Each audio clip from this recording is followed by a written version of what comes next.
At ngayong gabi nga ay napagpasyahan kong pumunta dito sa Mall of Asia. Dahil napag-alaman ko na dito raw nakatayo ang time machine ni Doraemon. Tara at samahan niyo ko kung paano natin maidedeposito ang mga naipon nating mga barya.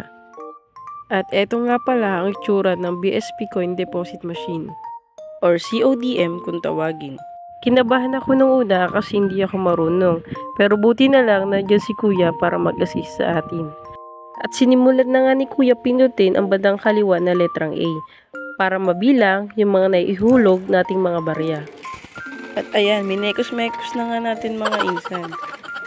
Kapag naghulog tayo ng barya, siguraduhin natin yung mga barya na ihulog natin ay dapat mga fitted coins. Yung mga unfitted coins na barya, ito yung mga marurumi at sirang barya na hindi mabibigyan ng halaga at ilalabas lang ito ng machine.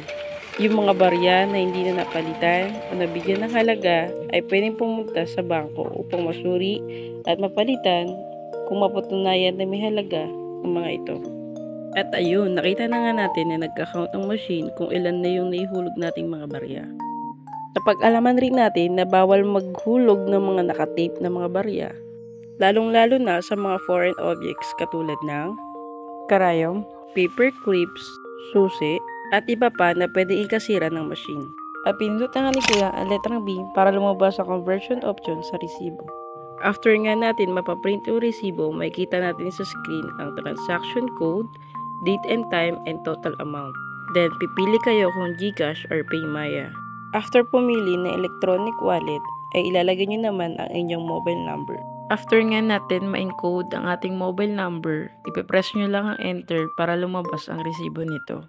At kapag once na nakredit na ang dineposito nating barya, lalabas ang transaction complete sa screen. Tsaka naman natin kukunin ang resibong ilalabas sa machine. And lastly, antay natin pumasok ito sa ating GCash wallet. Yun lang, salamat sa panonood!